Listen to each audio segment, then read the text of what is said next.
बच्चों अभी आपका आज मैंने जो भेजा है आपके पास वह है क्लास 10th का पहला चैप्टर साइंस का रासायनिक अभिक्रिया एवं समीकरण। क्या नाम है चैप्टर का मैंने लिख दिया है, विषय विज्ञान है। अब आप सभी कक्षा 10 के छात्र हैं और रासायनिक अभिक्रियाएं एवं समीकरण। अब बात आती है कि रासायनिक अभिक्रिया कैसे होती है। आपके दिमाग में आया होगा कि रासायनिक अभिक्रिया कैसे अभिक्रियाएं होती है। अभी मैं बताता हूं अभिक्रिया कैसे होती है। अभिक्रिया का मीन्स होता है हम अगर मान लिया जाए दो या दो से अधिक, मान लिया जाए कोई भी चीज है, दो या दो से अधिक पदार्थों को एक साथ मिला दें।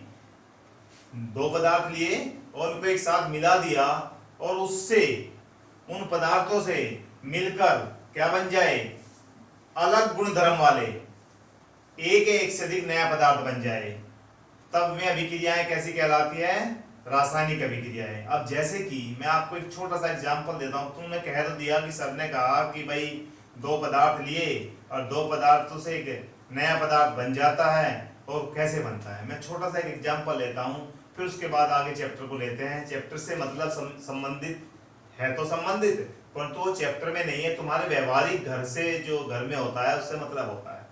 देखिए सब बच्चों ने देखा होगा कि जब हमने रसोई में हलवा बनाया, आज सबको हलवा ही खिला देते हैं, तो वहां पर क्या था, हमने क्या लिया था, हमने एक तो सूजी ली। सूजी का रंग क्या था, हमने क्या लिया, सूजी ली, उसका रंग क्या था, सफेद कलर था। फिर हमने क्या लिया, चीनी ली, चीनी का कलर भी सफेद था, दोनों सॉलिड थे। फिर हमने क्या लिया, घी लिया, घी का रंग भी कुछ कुछ सफेद पीला सा क्रीम कलर होता है, तो इसका मीन्स वो लिक्विड फॉर्म में था, यानी कि द्रव अवस्था में या सॉलिड अवस्था में था। उसे हमने क्या किया, अब हमारे पास दो या दो से अधिक पदार्थ हो गए। अब इन पदार्थों को क्या किया, हमने सबको गैस पर गर्म किया। गर्म करने पर क्या आया, उसमें हमने फिर पानी भी डाला। पानी क्या था, द्रव था। हमने सब चीजों को मिला दिया। क्या क्या मिलाया बनाने के लिए, सूजी मिलाई, घी मिलाया, चीनी मिलाई, पानी मिलाया, और उसे फिर हमने गर्म किया गैस पर रखकर। सब चीजें गर्म करने के बाद क्या बना, नया सामान बना। नया क्या बना, हलवा बना। अब नई चीज बनी तो मैंने क्या बताया कि जब हम किसी रासायनिक अभिक्रिया को करने के लिए दो या दो से अधिक पदार्थ, हमने क्या मिलाया वहां पर, चार पदार्थ, दो या दो से अधिक पदार्थों को मिलाया जाए और मिलाने के बाद क्या करा जाए, उससे भिन्न गुण धर्म वाला नया पदार्थ बनाया जाए। नए पदार्थ एक बने या दो बने, तब क्या होता है, रासायनिक अभिक्रिया होती है। अब बेटा रासायनिक अभिक्रिया के बारे में आपको कुछ समझ आ गया होगा। अब मैं एक बात और बताऊं, छोटा सा उदाहरण और देते हैं। मान लिया जाए आपके पास हाइड्रोजन है। अब हमने हाइड्रोजन का सिंबल होता है बेटा H2, हाइड्रोजन लिया, और अब आपको समझ में आ रहा होगा हाइड्रोजन क्या है, हाइड्रोजन तो गैस है। हमने क्या ले लिया, इसके आगे मैंने लिख दिया यहाँ पर गैस। ठीक है, किस अवस्था में है ये, गैस अवस्था में। हमने दूसरी एक और गैस ली, ऑक्सीजन। जब ऑक्सीजन लेंगे तो उसे हम O2 की फॉर्म में लेंगे। अब हमने दूसरी गैस ली O2, और इस दोनों को मिलाया। इसे मिलाने पर ये गैस थी दोनों, ये भी क्या थी, गैस थी। इन दोनों को मिलाने से क्या बना, एक बना द्रव, और द्रव कैसा बना, यानी कि ये बन गया H2O क्या बना, द्रव, यानी कि L से मतलब होता है लिक्विड।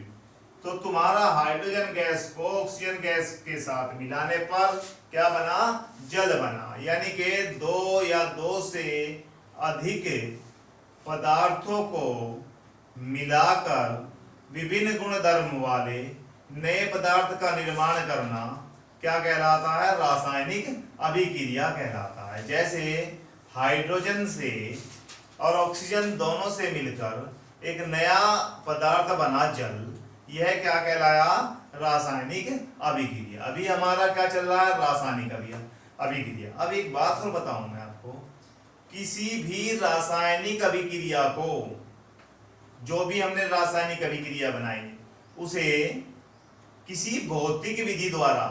अब में भौतिक विधि क्या क्या है, जैसे कि हम वाष्पन के द्वारा, या हम क्या करते हैं उसका उद्रपातन के द्वारा, या हम क्या करते हैं अपकेंद्रीकरण करते हैं। यानी कि ये सब विधियां क्या है, भौतिक विधियां।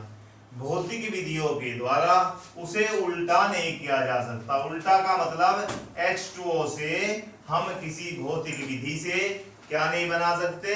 भौतिक विधि होता है जिसमें कोई भी हम रासायनिक काम न करें, यानी कि हम वाष्पन करें या उद्रपातन करें या अपकेंद्रीकरण करें। इन विधियों के द्वारा H2O से मैं H2 हाइड्रोजन और ऑक्सीजन को नहीं बना सकता। यही मैंने नोट्स में लिखा है, आप उसमें पढ़ के देखना। क्या लिखा है, मैंने लिखा है कि किसी भी रासायनिक अभिक्रिया को भौतिक विधियों के द्वारा, और भौतिक विधियां हैं वाष्पन है, अध्रुवपतन है, आसवन है, अपकेंद्रीकरण है, इनके द्वारा हम क्या नहीं कर सकते, उलट नहीं कर सकते। कर कैसे सकते हैं, अब होता और क्या है।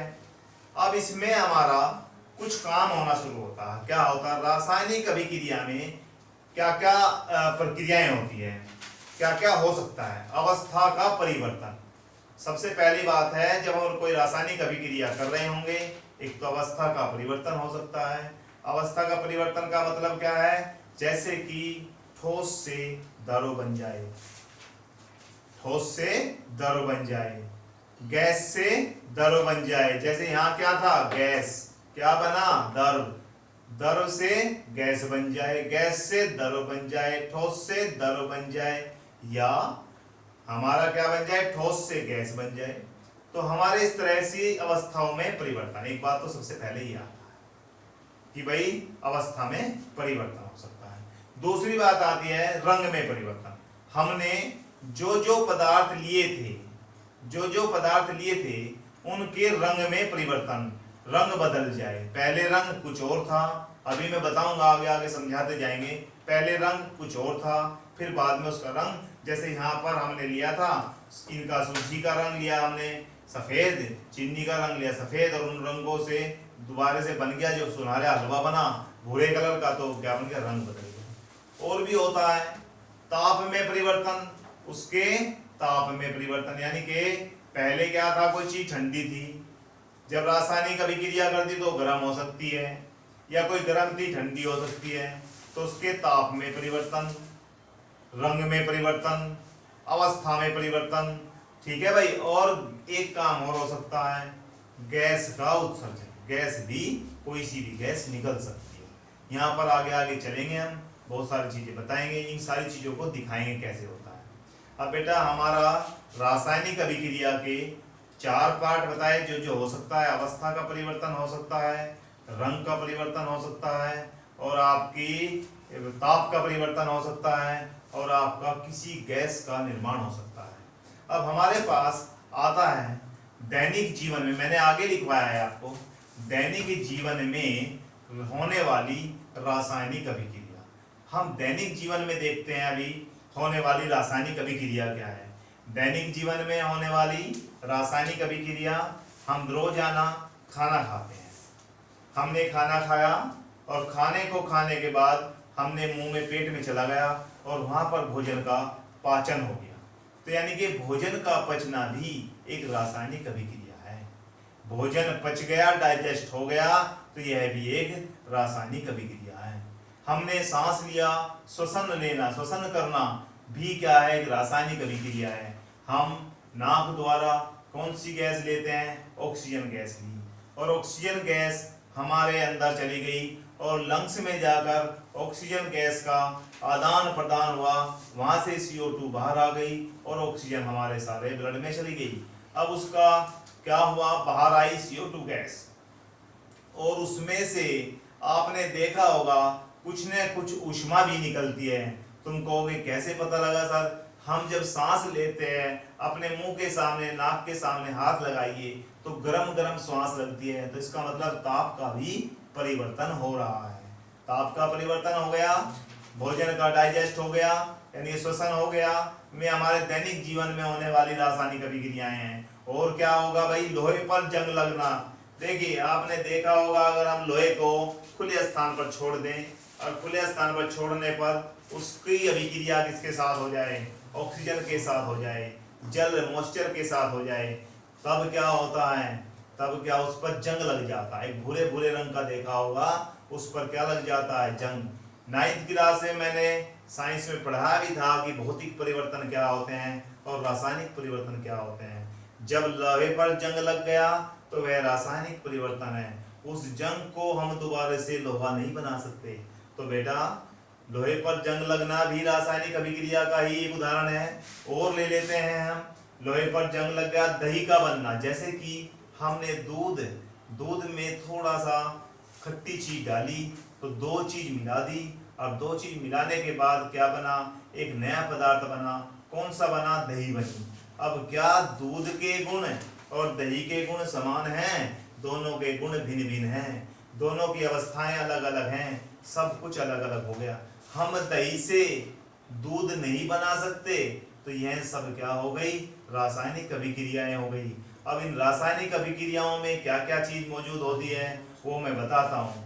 अभी जैसे क्रियाकलाप, तुम्हारा एक्सरसाइज पहले वाला ही 1.1 क्रियाकलाप है, उसे मैं बता रहा हूँ कैसे उसका हम टेस्ट करते हैं। एक हमारे पास मैग्नीशियम है, मैग्नीशियम रिबन, एक मैग्नीशियम रिबन ले लिया हमने, और उस मैग्नीशियम रिबन को हमने एक स्टैंड पर या मोमबत्ती लगाई, और मोमबत्ती की लो पर उसको हमने क्या कर दिया, गर्म कर दिया। और गर्म करने पर क्या होता है, इस मैग्नीशियम रिबन से क्या बन जाता है, एक सफेद रंग का चूर्ण बन जाता है। क्या बन जाता है, एक सफेद रंग का चूर्ण बन जाता है। इसमें भी क्या मिलाया हमने, मैग्नीशियम का दहन किया। मैग्नीशियम क्या है, Mg। सबसे पहले हमने एक रिबन लिया मैग्नीशियम का, और उस रिबन को क्या किया हमने, उसे हमने रेगमाल से साफ किया। अब रेगमाल से साफ किया, और साफ करने पर क्या हुआ, फिर उसे हमने जलाया, दहन किया। दहन का मतलब होता है ऑक्सीजन का मिलना। बिना ऑक्सीजन के किसी चीज का दहन नहीं होता। तो प्लस मैंने क्या मिल दिया, करा दिया इसमें O2। अब ऑक्सीजन मिल गई, तो ऑक्सीजन मिल जाने पर ये क्या बन जाएगा बेटा, मैग्नीशियम ऑक्साइड का एक चूर्ण बन जाएगा। क्या बन जाएगा, मैग्नीशियम ऑक्साइड का एक चूर्ण बन जाएगा।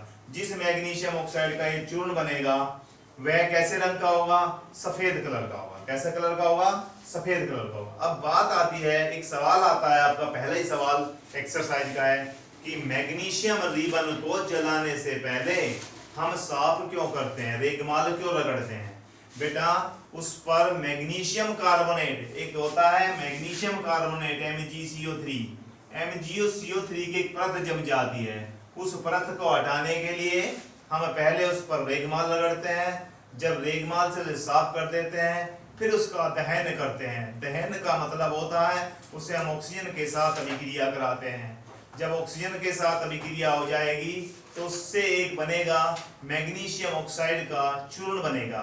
वह कैसे रंग का होता है, सफेद कलर का होता है। ये मैग्नीशियम अलग था, ऑक्सीजन गैस थी, और जो मैग्नीशियम ऑक्साइड बना वो एक सफेद रंग का चूर्ण सॉलिड बना, यानी कि ठोस बना। तो इसका मतलब रासायनिक अभिक्रिया में क्या था, 2 या 2 से अधिक पदार्थों को एक साथ मिलाकर नए गुण वाला नया पदार्थ बन जाना, एक से अधिक, तो विभिन्न गुण वाला, तो वह क्या कहलाता है, रासायनिक अभिक्रिया। आज के लेक्चर में इतना ही होगा बेटा। इस काम को आप कॉपी पे, मैं बहुत छोटा छोटा काम करा रहा हूँ, इस काम को आप कॉपी पे करिए, और कॉपी के करने के बाद रोजाना डेली आपका काम चलता रहेगा। थैंक यू बेटा।